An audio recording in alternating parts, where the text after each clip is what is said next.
No me propuse reconstruir una civilización que supuestamente nunca existió. Pero cuando pasas suficiente tiempo examinando los restos arquitectónicos, los artefactos industriales y la evidencia fotográfica desde mediados del siglo XIX hasta comienzos del siglo XX, empiezas a notar algo inquietante. No solo lo que está ahí, sino lo que falta. La ausencia de explicación y los huecos en el registro histórico. Me di cuenta de algo profundamente perturbador. La historia que nos han contado sobre la vida cotidiana en el siglo XIX no coincide con la evidencia física, ni con los edificios que permanecen, ni con la infraestructura que todavía es visible bajo nuestras calles, ni con las fotografías que muestran un mundo mucho más sofisticado de lo que nos han hecho creer. Así que empecé a hacerme una pregunta distinta. No si existió Tartaria, sino cómo habría sido la vida diaria en una civilización que dejó atrás estas estructuras. Esta es una investigación sobre cómo podría haber sido realmente la vida durante el periodo que nos dicen que era primitivo, preindustrial y atrasado. Un periodo en el que, según la historia oficial, la mayoría de la gente vivía en la miseria, viajaba a caballo, se comunicaba por carta y construía con herramientas simples. Pero cuando examinas lo que de verdad queda, las carreteras demasiado perfectamente niveladas, los canales demasiado precisamente diseñados, los edificios demasiado matemáticamente exactos, aparece una imagen distinta. No de lucha primitiva, sino de movimiento coordinado. No de aislamiento, sino de conexión. No de simplicidad, sino de sistemas que de algún modo hemos olvidado cómo reconocer. ¿Cómo era la vida diaria en este mundo olvidado? ¿Qué hacía realmente la gente? ¿Cómo se movían, trabajaban, comerciaban y vivían dentro de estructuras que parecen diseñadas para fines que ya no entendemos? La narrativa oficial se derrumba en el momento en que haces estas preguntas. Imagina despertar en una ciudad tartaria al amanecer, no en algún pasado romantizado, sino en los espacios físicos reales que permanecen. Los edificios de apartamentos con alturas de techo imposibles, 3,6, 4,2, 4,8 metros, muy por encima de cualquier consideración práctica de calefacción. Las ventanas tan altas que parecen diseñadas para gigantes o quizá para otra cosa por completo. Distribución de luz, circulación de aire, regulación de presión atmosférica. Te levantas en una habitación con molduras tan intrincadas que a artesanos modernos les llevaría meses replicarlas. Yesería que fluye como agua congelada. Patrones geométricos que se repiten con precisión matemática a través de miles de edificios, en decenas de ciudades y en múltiples continentes. Todos supuestamente construidos por contratistas individuales que trabajaban de forma independiente, todos llegando a soluciones idénticas. Pregúntate, ¿cómo pasa eso?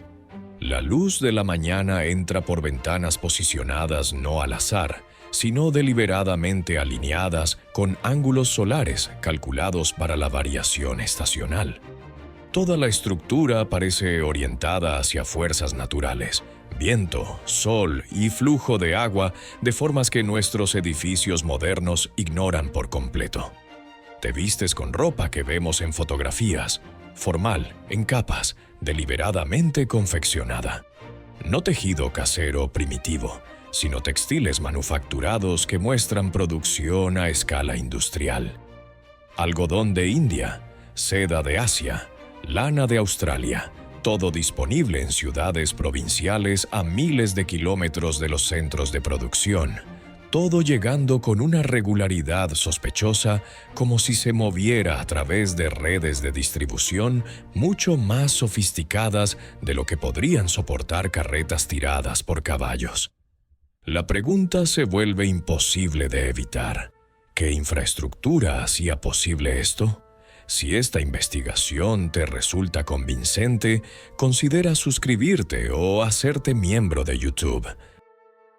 Este tipo de trabajo requiere cientos de horas en archivos que la mayoría de los historiadores nunca examina. Tu apoyo hace posible seguir planteando las preguntas que la historia convencional se niega a abordar. Sales a la calle y las calles plantean sus propios misterios. No senderos de tierra, no adoquines colocados al azar, sino vías cuidadosamente niveladas con sistemas de drenaje tan sofisticados que todavía funcionan hoy, más de un siglo después. Sumideros pluviales que conectan con redes subterráneas que se extienden por kilómetros, alcantarillado que rivaliza con la ingeniería moderna y canales de distribución de agua que abastecían a ciudades enteras con flujo presurizado. Todo supuestamente construido en el lapso de unas pocas décadas, en todo el mundo, siguiendo principios idénticos. Las propias calles revelan el patrón. Demasiado anchas para el simple tráfico de carros, demasiado perfectamente alineadas con los puntos cardinales para ser accidentales. Ciudad tras ciudad encuentras el mismo trazado. Grandes bulevares que irradian desde puntos centrales, creando patrones geométricos visibles solo desde arriba. Formaciones en estrella, diseños radiales, precisión matemática que sugiere una planificación central a una escala que nos dicen que no existía. Y el movimiento por esas calles, aquí es donde la historia oficial se vuelve imposible de sostener. Fotografías de las décadas de 1860, 1870 y 1880 muestran calles llenas de tráfico. No congestión medieval caótica, sino flujo organizado. Tranvías sobre rieles con sistemas eléctricos o de cable que requerían una inversión masiva en infraestructura. Ómnibus con rutas fijas que implican horarios coordinados. Carruajes, sí, pero moviéndose dentro de un sistema, no vagando al azar. Cuanto más miraba, más encontraba evidencia de redes de transporte que se nos ha enseñado que surgieron solo más tarde. Tranvías en cientos de ciudades para la década de 1880. Sistemas de cable que requerían maquinaria subterránea. Trenes elevados en grandes centros. Todo apareciendo con una simultaneidad sospechosa. Todo requiriendo experiencia de ingeniería supuestamente inexistente. ¿Quién coordinó esto? ¿Quién lo planificó? ¿Quién poseía la capacidad de topografía, el conocimiento matemático, la capacidad organizativa para implementar sistemas idénticos a través de continentes? El silencio del registro histórico es ensordecedor, pero las calles eran solo un sistema. Los canales revelan algo aún más desconcertante. Pasé meses examinando registros de canales a lo largo de Europa, Asia y Norteamérica. No los famosos, el canal de Erie, el de Suez, sino los miles de vías de agua más pequeñas que conectaban ciudades, pueblos y centros industriales. La red era vasta, coordinada, precisamente diseñada con sistemas de esclusas, gestión del nivel del agua y regulación del caudal estacional. El Gran Canal en China, de más de 1000 millas, conectaba grandes sistemas fluviales, moviendo mercancías y personas con una eficiencia que no se igualaría hasta el ferrocarril. Las redes de canales de los Países Bajos, Bélgica y el norte de Francia, cientos de millas de vías interconectadas con dimensiones estandarizadas que sugieren planificación unificada. El sistema de canales británico, en su apogeo, tenía 4000 millas de vías navegables, todas construidas en unos 60 años, todas compatibles, todas precisamente niveladas. Esto no era infraestructura primitiva, era ingeniería de sistemas. Las barcazas se movían por estos canales con cargamentos que podemos rastrear en registros portuarios. grano del interior, bienes manufacturados de las ciudades, materias primas hacia las fábricas. El volumen era asombroso. Una sola barcaza transportando cargas que requerirían decenas de carretas. Redes moviendo miles de toneladas al día, todo coordinado a través de un sistema de horarios, puntos de peaje y estaciones de transferencia que implicaba una administración central. Y aquí está lo más extraño. La ingeniería necesaria para mantener estas redes era extraordinaria. Gestión del nivel del agua a lo largo de cientos de millas. Sistemas de esclusas sincronizados para permitir el paso. Estaciones de bombeo para subir agua cuesta arriba. Sistemas de embalses para manejar la variación estacional. ¿De dónde salió esa pericia? ¿Cómo se difundió tan rápido? ¿Por qué el registro histórico no muestra una curva de aprendizaje, ningún periodo de experimentación, sino sistemas plenamente formados que aparecen casi simultáneamente? El patrón se repite con una precisión inquietante. Más allá de los canales, más allá de las calles, operaba otro sistema. Las rutas comerciales terrestres, nos dicen, eran senderos primitivos de mercaderes, pero en realidad eran corredores sofisticados de movimiento. La ruta de la seda no era un solo camino, sino una red de rutas con estaciones establecidas, fuentes de agua y puntos de descanso colocados a intervalos precisos. No paradas aleatorias, sino infraestructura planificada. Archivos rusos contienen referencias a caravanas cruzando Asia Central con cientos de camellos moviendo bienes por valor de fortunas, operando con horarios que requerían coordinación a lo largo de miles de millas. No eran comerciantes errantes, eran empresas organizadas moviéndose dentro de sistemas establecidos. Las estaciones a lo largo de estas rutas planteaban sus propias preguntas. Karavazar, Caravanserais en Persia, Asia Central y Turquía. Estructuras masivas con patios capaces de alojar a cientos de viajeros y animales. Sistemas de agua, instalaciones de almacenamiento, muros defensivos, todo construido con especificaciones idénticas, como si siguieran estándares arquitectónicos distribuidos a través de imperios. Dentro de estas estructuras encuentras evidencia del comercio mismo. Bienes de China apareciendo en mercados europeos, manufacturas europeas llegando a ciudades asiáticas, productos africanos distribuidos a través de continentes o moviéndose por redes que requerían una organización que nos dicen que no existía. El problema de coordinación se vuelve abrumador. ¿Cómo sincronizas el movimiento a través de continentes sin tecnología de comunicación? ¿Cómo estableces estándares comerciales, cambio de moneda y cumplimiento de contratos a través de fronteras lingüísticas y culturales?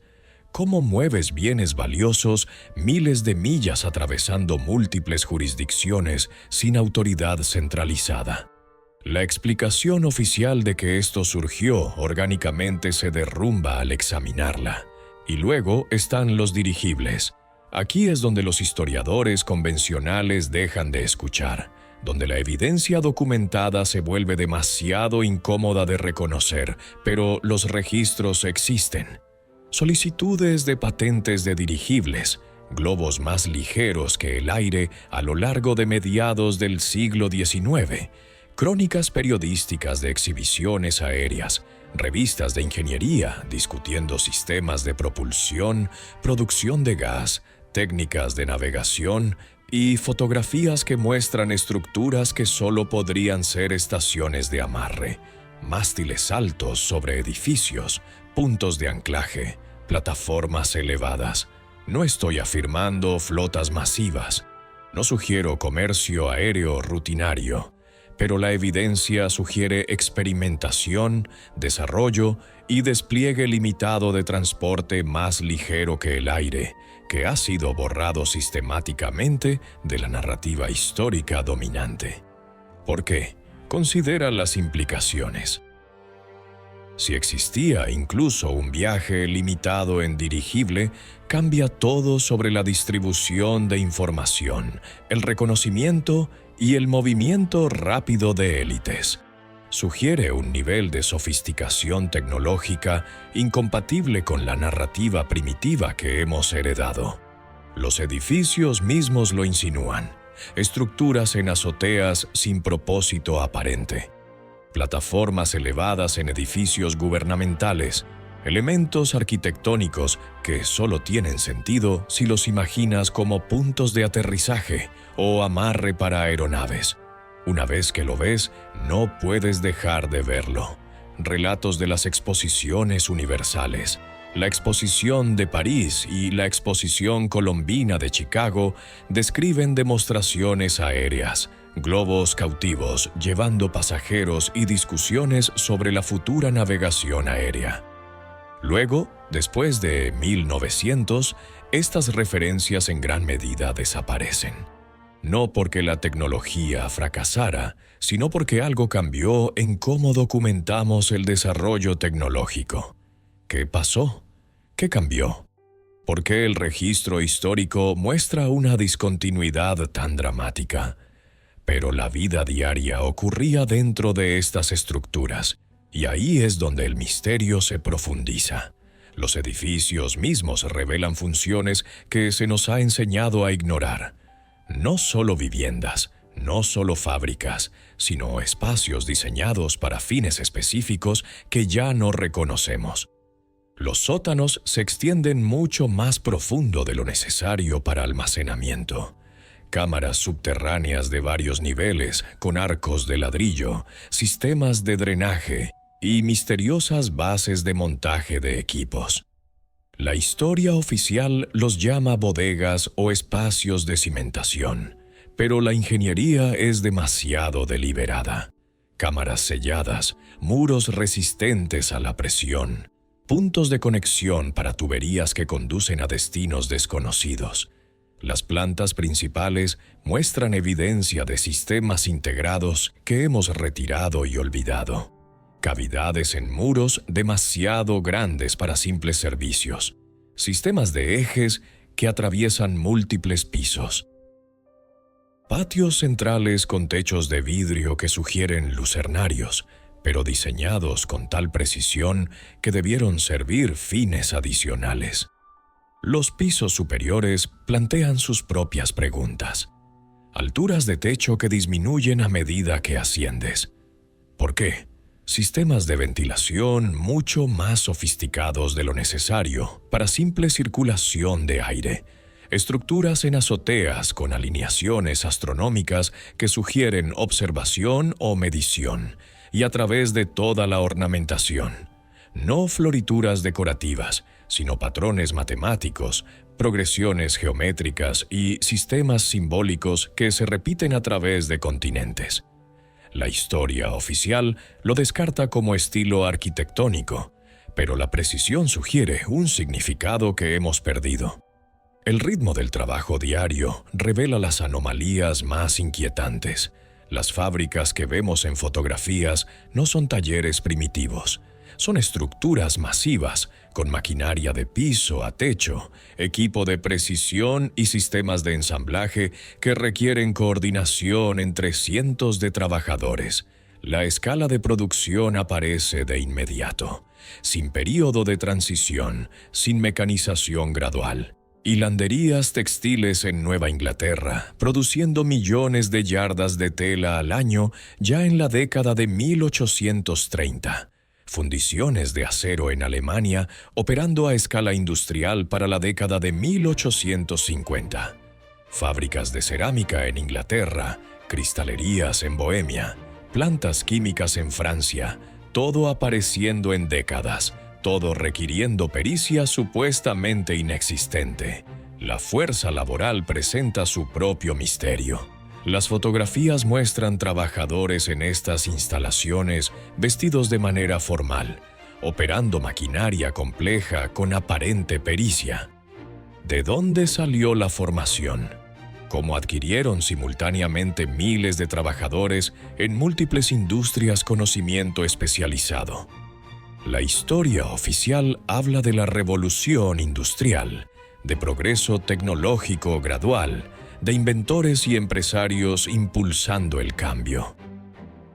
Pero la evidencia física sugiere algo distinto. Sistemas heredados, infraestructura reutilizada, tecnología desplegada en lugar de desarrollada. Dentro de estas fábricas encuentras equipos que no deberían existir. Maquinaria de trabajo de metal de precisión que requiere tolerancias medibles en milésimas de pulgada. Sistemas hidráulicos operando a presiones que los ingenieros modernos respetan. Equipos de generación eléctrica apareciendo décadas antes de Edison. Procesos químicos que requieren conocimiento de estructuras moleculares supuestamente desconocidas. Y la coordinación entre instalaciones. Piezas estandarizadas apareciendo en la década de 1850. Componentes intercambiables fabricados en distintas ciudades, distintos países, todos compatibles. Técnicas de línea de montaje emergiendo simultáneamente en múltiples industrias. Todo requiriendo pensamiento sistémico, planificación central. La distribución de información, nos dicen, no existía. La evidencia sugiere algo mucho más grande que la invención individual. El comercio cotidiano en estas ciudades revela el misterio más profundo. Mercados operando con coordinación de precios a través de continentes. Bienes llegando desde miles de millas con regularidad predecible. Sistemas de cambio de moneda que permitían transacciones a través de docenas de estándares monetarios. Instrumentos de crédito, letras de cambio y contratos comerciales que implican infraestructura financiera sofisticada. Esto no era trueque, esto no era comercio simple, era comercio integrado que requería tecnología de información que, nos dicen, solo llegó con el telégrafo y el teléfono. Y, sin embargo, los registros muestran precios coordinados, movimientos sincronizados de mercancías y oportunidades de arbitraje explotadas a través de distancias oceánicas, todo antes de la comunicación electrónica. ¿Cómo? Los edificios de mercado mismos cuentan parte de la historia. Estructuras grandiosas con sistemas de control climático, capacidades de refrigeración y almacenes diseñados para bienes específicos, no puestos primitivos, sino intercambios organizados con administración, marcos regulatorios y medidas estandarizadas. Cuanto más investigaba, más encontraba evidencia de redes comerciales operando con precisión de reloj. Té de China llegando a Londres a tiempo, algodón de América procesado en las fábricas de Manchester, grano de Ucrania alimentando ciudades europeas, todo moviéndose por sistemas que requerían una coordinación que parece imposible sin tecnología moderna. Los instrumentos financieros, cartas de crédito aceptadas a través de imperios, contratos de seguro cubriendo envíos en todo el mundo, y sindicatos de inversión financiando proyectos en múltiples continentes, todo requiriendo confianza, verificación y mecanismos de cumplimiento que implican estructuras institucionales que se nos ha enseñado que no existían. El problema de coordinación se vuelve matemáticamente imposible de explicar por medios convencionales. La cuestión de cómo estaba organizada la sociedad revela capas de misterio. La historia oficial presenta el siglo XIX como un período de democracia emergente, aristocracia en declive y una clase media en ascenso.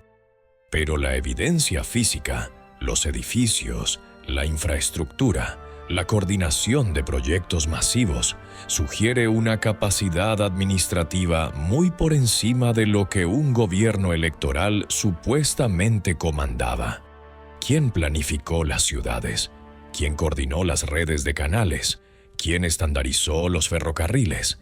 ¿Quién aplicó las regulaciones comerciales? Los edificios ofrecen pistas, estructuras administrativas en cada gran ciudad, edificaciones imponentes con instalaciones para llevar registros, centros de comunicación y salones de asamblea. No ayuntamientos primitivos, sino centros burocráticos sofisticados que implican un aparato gubernamental extenso. Organizaciones de membresía aparecen por todas partes en los registros, gremios comerciales, sociedades profesionales, órdenes fraternales y asociaciones filosóficas, todas operando internacionalmente, todas manteniendo comunicaciones, todas aparentemente coordinando actividad a través de fronteras políticas. El patrón sugiere estructuras paralelas de autoridad, no reemplazando a los gobiernos oficiales, sino operando junto a ellos, coordinando los sistemas que hacían funcionar la vida diaria. Organismos de estandarización, certificaciones profesionales y protocolos técnicos. Estas organizaciones dejaron documentación mínima. Sus actividades se consideraban asuntos internos, pero su influencia aparece en la uniformidad de los resultados. Códigos de construcción idénticos entre naciones, prácticas de ingeniería estandarizadas en múltiples continentes y respuestas coordinadas a desafíos técnicos. Cuando mapeas estas redes, cuando sigues las conexiones entre ciudades, instituciones y proyectos, emerge una imagen de capacidad organizativa que la historia oficial no puede explicar. La vida cultural cotidiana plantea preguntas que los historiadores prefieren evitar. Las ideas se difundían demasiado rápido. Estilos arquitectónicos apareciendo simultáneamente en ciudades distantes. Tendencias musicales emergiendo en múltiples países en cuestión de meses. Movimientos literarios, conceptos filosóficos y teorías científicas distribuidos por continentes con una rapidez sospechosa antes del telégrafo, antes del teléfono, antes de la radio. La explicación oficial invoca sistemas de correo, intelectuales viajeros y revistas publicadas, pero la cronología no funciona. La sincronía es demasiado precisa. Examina las exposiciones universales, enormes exhibiciones internacionales coordinando participación de docenas de naciones, mostrando tecnologías supuestamente en desarrollo temprano, demostrando una capacidad organizativa que requiere años de planificación y comunicación. La exposición del Crystal Palace de 1851, la exposición de París de 1889 y la exposición colombina de Chicago de 1893, todas involucrando coordinación global a escalas que parecen imposibles. Los edificios construidos para estas exposiciones revelan el misterio más profundo. Estructuras temporales supuestas, pero diseñadas con precisión permanente. El Crystal Palace, casi 1 millón de pies cuadrados de vidrio e hierro, construido en meses, luego desmontado y reubicado. Las estructuras de la exposición de París, edificios elaborados cubriendo cientos de acres, apareciendo como si fueran conjurados y luego desapareciendo del registro histórico. ¿De dónde salió la pericia? ¿A dónde fue? Los productos culturales mismos muestran el patrón. Partituras publicadas simultáneamente en Nueva York, Londres, París y Viena. Libros apareciendo en múltiples idiomas en cuestión de semanas. Tendencias de moda cruzando océanos antes de que las fotografías pudieran documentarlas. Descubrimientos científicos anunciados en distintos países el mismo día. La evidencia sugiere sistemas de distribución de información que se nos ha enseñado que no existían. Cuando terminaba la jornada laboral y la gente regresaba a casa, entraban en espacios llenos de tecnologías que no deberían existir, sistemas de iluminación a gas que requerían redes subterráneas de distribución, plomería interior conectada a sistemas de agua presurizada, calefacción con controles termostáticos y redes de ventilación que regulaban la calidad del aire, todo supuestamente primitivo y, sin embargo, diseñado con sofisticación. A los edificios modernos les cuesta igualarlo. Solo los sistemas de gas plantean preguntas abrumadoras. ¿Cómo distribuyes gas combustible de forma segura a través de cientos de millas de tuberías subterráneas? ¿Cómo regulas la presión en una red que sirve a miles de edificios? ¿Cómo gestionas la variación estacional de la demanda? ¿Cómo previenes fugas, explosiones y contaminación? Y sin embargo, para la década de 1850, las grandes ciudades poseían estos sistemas plenamente operativos, no experimentales, no en desarrollo, sino infraestructura madura sirviendo a poblaciones enteras. Los sistemas de agua muestran una ingeniería aún más sofisticada, construcción de embalses que requiere estudios geológicos, acueductos que abarcan docenas de millas, instalaciones de filtración empleando procesos químicos, redes de distribución con regulación de presión, control de caudal y prevención de contaminación.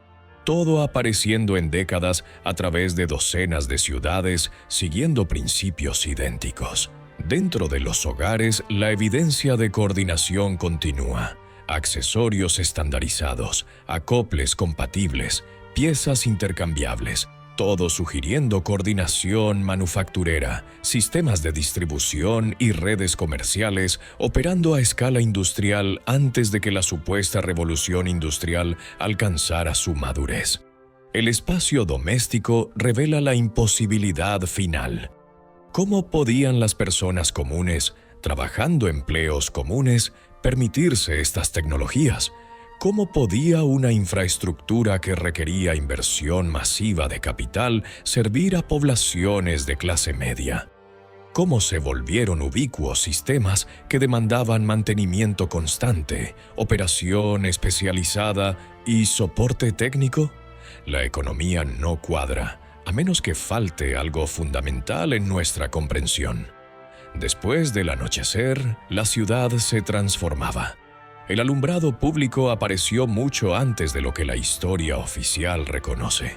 No lámparas de aceite primitivas, sino sistemas organizados con control central, luminarias estandarizadas y mantenimiento coordinado. Para la década de 1860, las grandes ciudades poseían redes de iluminación callejera que cubrían millas de vías principales. Las fuentes de energía plantean preguntas inmediatas.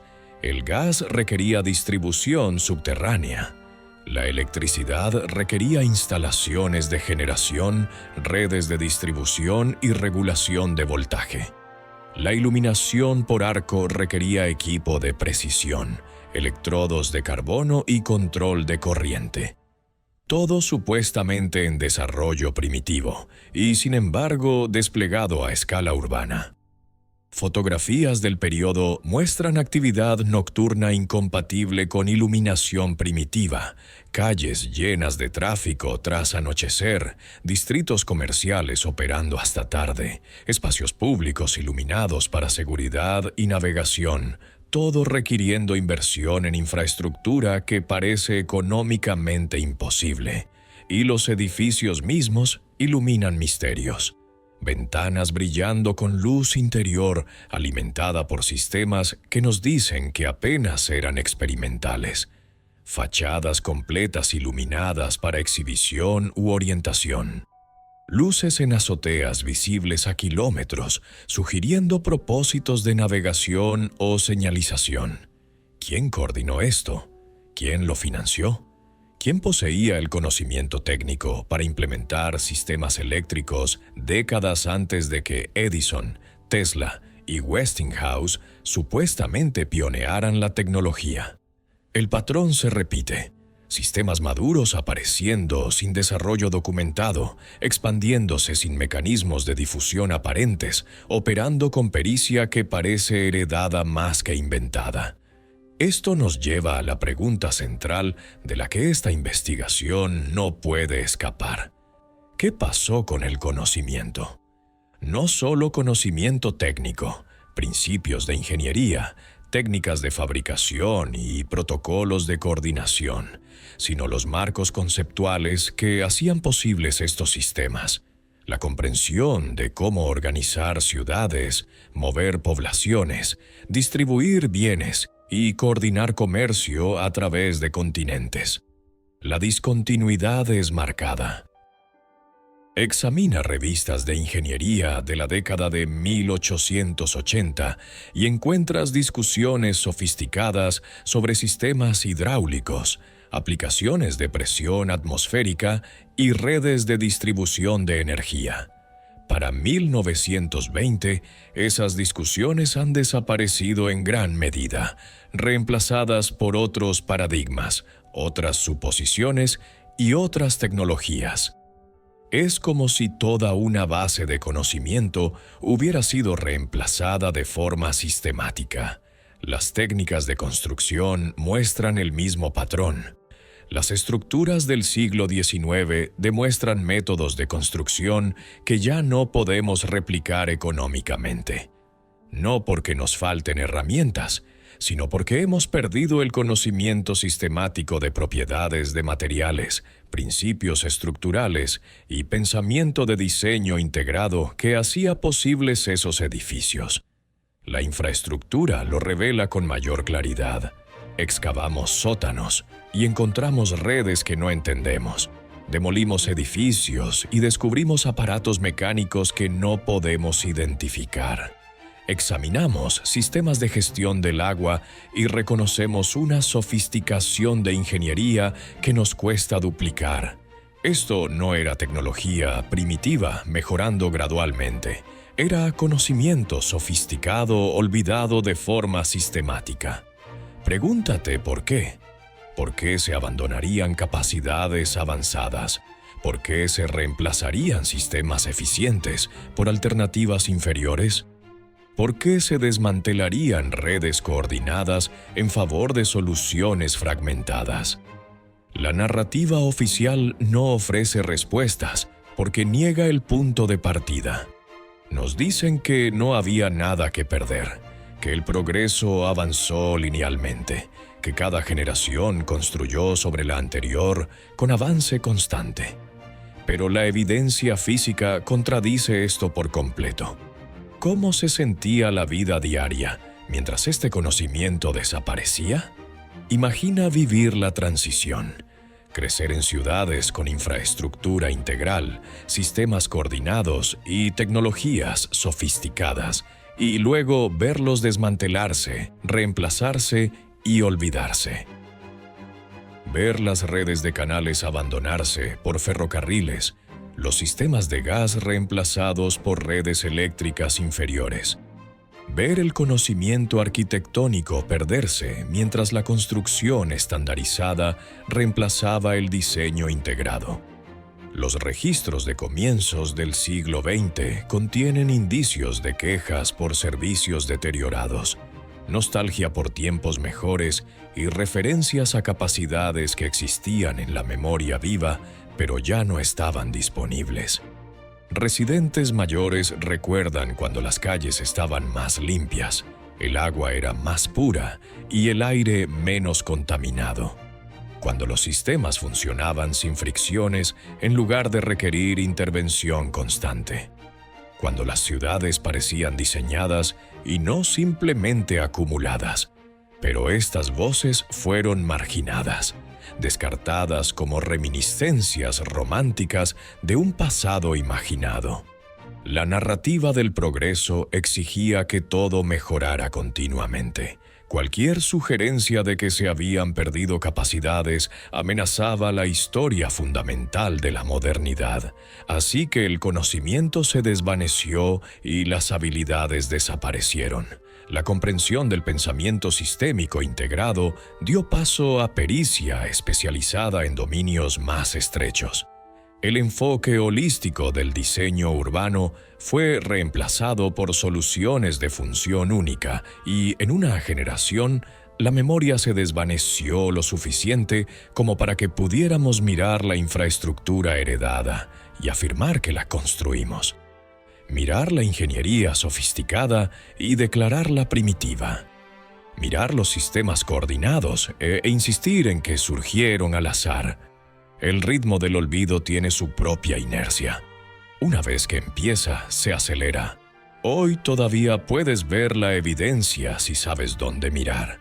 Los edificios que no han sido renovados hasta volverse irreconocibles. La infraestructura subterránea expuesta durante proyectos de construcción. Los sistemas de canales aún visibles en imágenes satelitales. Los terraplenes ferroviarios que siguen alineamientos demasiado perfectos para un levantamiento a prueba y error. Los trazados de calles que revelan patrones geométricos desde arriba. Camina por ciudades antiguas con esta perspectiva y las anomalías se vuelven abrumadoras. Edificio tras edificio muestra capacidades que no encajan con la cronología oficial. Infraestructura tras infraestructura revela una coordinación que no debería existir. Sistema tras sistema muestra una sofisticación que nos dicen que llegó después. El patrón es consistente. Lo que queda es más avanzado que lo reemplazó. Estaciones ferroviarias del siglo XIX con ingeniería acústica que a los arquitectos modernos les cuesta lograr. Sistemas victorianos de agua con regulación de presión que la infraestructura contemporánea no puede igualar. Edificios industriales con control climático natural que los sistemas mecanizados no logran duplicar. Esto no es nostalgia, esto no es reminiscencia romántica, es evidencia medible, documentable, física, de que la narrativa de progreso continuo es fundamentalmente incompleta. Algo existió, algo sofisticado, algo coordinado, algo que se nos ha enseñado que nunca fue. Y la pregunta se vuelve inevitable. ¿Qué más hemos olvidado? Empecé esta investigación esperando documentar la vida diaria en un periodo histórico que creía entender. Descubrí, en cambio, un misterio que se profundiza con cada archivo visitado, cada fotografía examinada y cada edificio medido. ¿Cómo era la vida en las ciudades que llamamos Tartarias? Era, sugiere la evidencia, más coordinada de lo que nos han dicho, más sofisticada de lo que la historia oficial reconoce, y más interconectada de lo que la tecnología disponible supuestamente permitía. La gente se movía a través de sistemas que apenas podemos comprender. Trabajaba con tecnologías que hemos olvidado cómo replicar. Vivía en espacios diseñados para fines que ya no reconocemos. Participaba en redes de comercio, comunicación y organización que parecen imposibles sin capacidades que nos dicen que no existían. Y luego algo cambió. No de forma catastrófica, no todo de golpe, sino de manera sistemática, deliberada, como si fuera por diseño. El conocimiento se desvaneció. Los sistemas fueron desmantelados, la infraestructura abandonada o reutilizada. La comprensión de cómo funcionaba todo en conjunto desapareció en la oscuridad. En pocas generaciones ya no podíamos recordar. Miramos lo que quedaba e inventamos nuevas historias para explicarlo. Historias que encajaban con nuestra narrativa preferida de progreso, de invención, de avance continuo de lo primitivo a lo moderno. Pero los edificios recuerdan, las calles recuerdan, los canales, los ferrocarriles, las redes subterráneas, todos recuerdan una historia distinta. Una historia de coordinación sin tecnología de comunicación. Organización sin sistemas electrónicos.